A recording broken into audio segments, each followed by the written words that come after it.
विद्यार्थियों, आज हम मनु स्मृति के द्वितीय अध्याय के 48वें श्लोक से अध्ययन करेंगे कि इससे पूर्व हमने उपनयन संस्कार के विषय में अध्ययन किया कि उपनयन संस्कार ब्राह्मण, क्षत्रिय, वैश्य इन तीनों का किया जाता है और किस समय किया जाता है, इसकी अवधि क्या है, और जिनका उपनयन संस्कार उस अवधि तक भी नहीं होता है तो वो व्रात्य कहलाते हैं। इसके विषय में अध्ययन किया कि उपनयन का अर्थ ही है पास या सन्निकट ले जाना, लेकिन किसके पास ले जाना? संभवतः है इसका तात्पर्य यह है कि शिक्षण के लिए, कि शिक्षा प्राप्त करने के लिए आचार्य के पास में ले जाना, यही जो है उपनयन संस्कार है। और जो ब्राह्मण, क्षत्रिय और वैश्य ये तीनों ही जब इनका उपनयन संस्कार हो जाता है तभी जो है फिर ये द्विज कहलाते हैं। तो इन द्विजों के किस प्रकार से इनको वस्त्र पहनने चाहिए, किस प्रकार के इनको दंड धारण करने चाहिए, इनकी मेखला किसकी बनी होती है, तो इन तीनों के ब्राह्मण, क्षत्रिय, वैश्य इन तीनों के लिए ही अलग अलग प्रकार के, अलग अलग आकार के दंड, मेखला आदि का वर्णन है। उसी क्रम में जो ब्रह्मचारियों के जहाँ कुछ नियम बताए हैं उन्हीं नियमों में एक भिक्षा विधि जो है, किस प्रकार से ब्रह्मचारी को अब वहाँ रह करके अपने गुरु के पास, आचार्य के पास रह करके भिक्षा प्राप्त करनी चाहिए,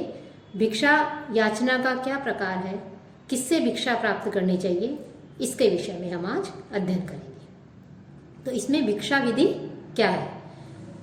कि प्रतिगृह्य इप्सितम दंडम उपस्थाय च भास्करम प्रदक्षिणम परित्य अग्निम चरेद भैक्ष्यम यथाविधि। कि इप्सितम दंडम प्रतिगृह्य, कि जो ब्रह्मचारी है, ब्राह्मण आदि वर्णों के जो ब्रह्मचारी हैं वो अपने शास्त्रों के अनुसार, शास्त्रों में उनके लिए जिस दंड की व्यवस्था की है, जो दंड बताया है कि ब्राह्मण ब्रह्मचारी जो है, जैसे कि पिछले श्लोकों में देखा था कि ब्राह्मण ब्रह्मचारी जो बेल है उसका और पलाश का दंड जो है धारण कर सकता है, क्षत्रिय वटका और खदीर का दंड ले सकता है, और वैश्य पीलू और जो गूलर है का जो वृक्ष है उसका दंड लेने का जो है उसको अधिकार दिया गया है कि वो दंड लेने का अधिकारी है।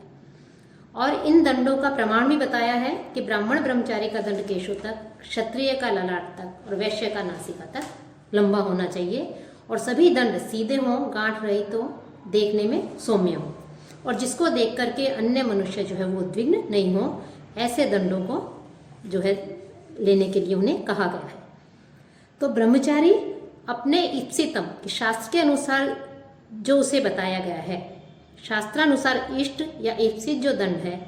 इच्छित जो दंड है, उसको प्रतिगृह्य, उसको ग्रहण करके भास्करम च उपस्थाय, सूर्य के सम्मुख उपस्थित होकर अग्निम प्रदक्षिणम परित्य, अग्नि की जो अग्नि है उस अग्नि की परिक्रमा करके, अर्थात प्रदक्षिणा विधि से अग्नि की परिक्रमा करके यथा विधि, विधि पूर्वक भैक्ष्यम चरे, भिक्षा जो है भिक्षाचरण करे, भिक्षा लेने के लिए जाए। कि ब्राह्मण आदि वर्णों के जो ब्रह्मचारी हैं वो, उनके लिए जिस ब्रह्मचारी के लिए जिस प्रकार के दंड का विधान है उस प्रकार के दंड को लेकर के सूर्य जो है उस सूर्य के सम्मुख स्थित होकर के, खड़े होकर के, और प्रदक्षिणा विधि से अग्नि की परिक्रमा करे, और परिक्रमा करने के पश्चात विधि पूर्वक जो है भिक्षाचरण करे।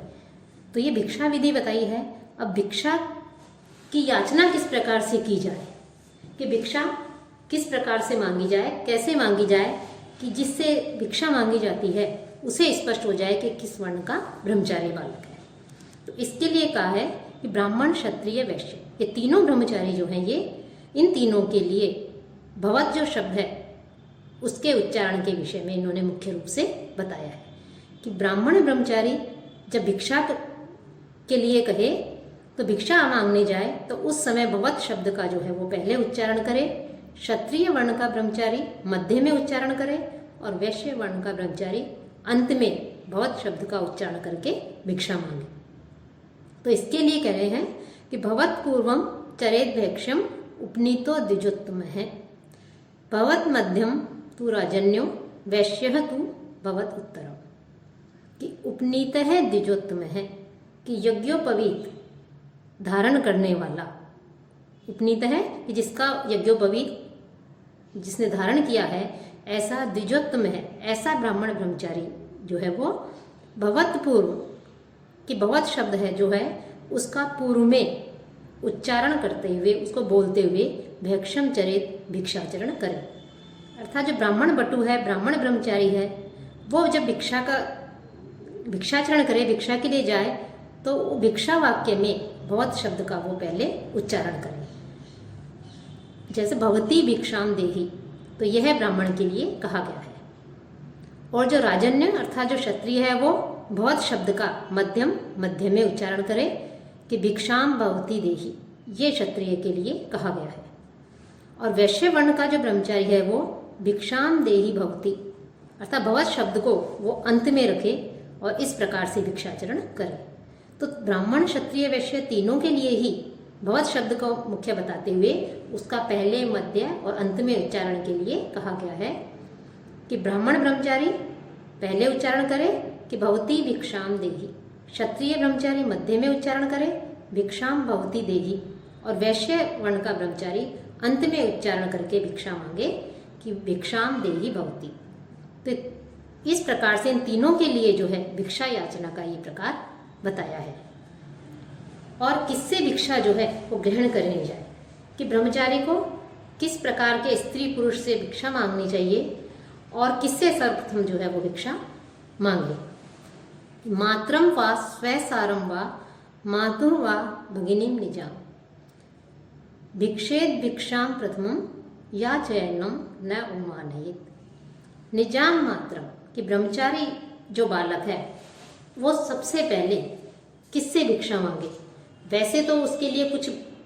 किसी से भी जो है वो भिक्षा मांग सकता है, और जिससे वो भिक्षा मांगे उसको जो है उसे मना भी नहीं करना चाहिए। उसे तो किस प्रकार से जो है वो भिक्षा मांगे, इसके लिए कह रहे हैं कि सर्वप्रथम जो ब्रह्मचारी बालक है वो अपनी मातरम की अपनी माता से, स्वसारम और माता से, और साथ ही मौसी से, और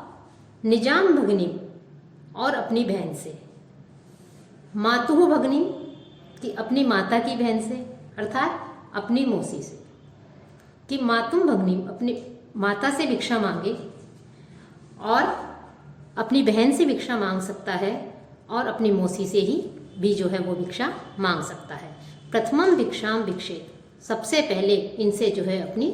जो भिक्षा मांगे। तो जो ब्रह्मचारी बालक है वो ब्रह्मचारी बालक सबसे पहले प्रथमम मातरम, सबसे पहली भिक्षा जब वो मांगता है तो वो भिक्षा जो है सर्वप्रथम अपनी माता से मांगे या बहन से, स्वसारम निजाम भगनी अपनी स्वयं की जो बहन है उस बहन से जो है वो भिक्षा मांगे, और मौसी से भिक्षा मांग सकता है, और जिससे भी भिक्षा मांगे या चाहे एनम, और जिससे भी वो भिक्षा मांगे उसको जो है उस व्यक्ति ब्रह्मचारी बालक का कभी भी न अवमानित, अपमान नहीं करना चाहिए। कि ब्रह्मचारी जिससे भी भिक्षा मांगे उसका, तो जिससे भिक्षा मांग रहा है उसका भी कर्तव्य है कि वो कभी भी उसका अपमान नहीं करे। तो इस प्रकार से सर्वप्रथम माता से, फिर बहन से या मौसी से जो है भिक्षा मांगने के लिए मनु ने कहा है। और भिक्षा मांगने को देने में ब्रह्मचारी जब भिक्षा मांगने के लिए आए तो उस समय कोई भी जो है उसे मना नहीं कर सकता था, क्योंकि यदि कोई ऐसा करेगा तो ऐसा करने पर धर्मशास्त्रों में बताया है कि उस व्यक्ति जिससे वो भिक्षा मांग रहा है उस व्यक्ति के सत्कार्यों से उत्पन्न जो भी उसके पुण्य आदि हैं, यज्ञ आदि से उत्पन्न पुण्य है, गुण है, आध्यात्मिक यश आदि है, यज्ञ आदि करता है, उन सब का जो है वो नाश हो जाता है। इसलिए जो भिक्षा के लिए आए ब्रह्मचारी तो उसे कभी भी अपमानित नहीं करना चाहिए, उसे मना नहीं करना चाहिए। समादृत्य तु तद्भैक्षम यावद अन्नम मायया निवेद्य गुरुवेह अश्नीयात आचम्य प्रांगमुख है शुचि। कि तद्भैक्षम समादृत्य कि उस भिक्षा को प्राप्त करके, कि जो भिक्षा के लिए कहा गया था उस भिक्षा से जो प्राप्त भोजन है या तो जो भिक्षा है उस भिक्षा से प्राप्त जो अन्न है यावद अन्न, तो जो कुछ भी अन्न है वो उस अन्न को अमायया कि निष्कपट भाव से, बिना छल कपट के, उस निष्कपट भावना से गुरुवे निवेद्य, जो जितना भी अन्न मिला है वो सब गुरु को समर्पित कर देना चाहिए, गुरु को अर्पित करें। और फिर उसके पश्चात उनकी आज्ञा प्राप्त करके प्रांगमुख है कि पूर्वाभिमुख होकर, कि पूर्व की ओर मुख करके, आचम्य है आचमन करके, शुचि ही अश्नियात, शुचिता पूर्वक पवित्र होकर के जो है फिर वो उस भोजन का भक्षण करे, भोजन को ग्रहण करे। कि ब्रह्मचारी को जो भिक्षा के लिए कहा गया है, तो जब वो भिक्षा को प्राप्त कर ले, भिक्षा ग्रहण कर ले, तो उस सारी भिक्षा को, जो भी उसे प्राप्त हुई है, उस सारी भिक्षा को बिना किसी छल कपट की भावना के, बिना किसी छल छद्म के, निष्कपट भाव से उस सारी भिक्षा को ला करके जो है अपने गुरु को ला कर देता है। और ये कहता है कि यह भिक्षा है, गुरु उस भिक्षा को ग्रहण करता है और उसके पश्चात गुरु उसे आज्ञा देता है उसे भोजन करने के लिए। तो गुरु की आज्ञा प्राप्त करके पूर्व की ओर मुख करके, आचमन करके, पवित्र होकर के जो है वो ब्रह्मचारी बालक उस भिक्षा को ग्रहण करे, अर्थात भोजन को जो है वो प्राप्त कर सकता है, ग्रहण कर सकता है। कि भिक्षा केवल अपने लिए ही नहीं, ब्रह्मचारी को भिक्षा केवल अपने लिए ही मांगने के लिए नहीं कहा गया है, कि अपितु ब्रह्मचारी भिक्षा ला करके गुरु को निवेदन करता था और गुरु के आदेश के अनुसार ही फिर उस भिक्षा को ग्रहण करता था। और यदि गुरु की नहीं हो, गुरु की अनुपस्थिति में गुरु पत्नी या गुरु पत्नी पुत्र जो है उनको वो निवेदन करता था और उनकी आज्ञा का वो पालन करके ही उस भिक्षा में प्राप्त जो भोजन है उस भोजन को ग्रहण करता था। तो यहाँ जो भिक्षा है यह किसी हीन भावना का द्योतक नहीं है, कि भीख मांगना या भिक्षा मांगना हीन भावना का द्योतक नहीं है, अपितु यह भी व्यक्तित्व निर्माण के लिए जो है आवश्यक है। और कि उनमें किसी प्रकार, जो ब्रह्मचारी है उसमें किसी प्रकार की हीन भावना नहीं हो, वो किसी प्रकार से उसमें अभिमान नहीं हो कि मैं ब्राह्मण वर्ण का हूँ, मैं क्षत्रिय का हूँ, मैं वैश्य का हूँ, मैं भिक्षा क्यों मांगूं, तो उसमें किसी प्रकार की हीन भावना नहीं हो, इसलिए उसे भिक्षा मांगने के लिए कहा जाता था। और ब्रह्मचर्य आश्रम में इस भिक्षा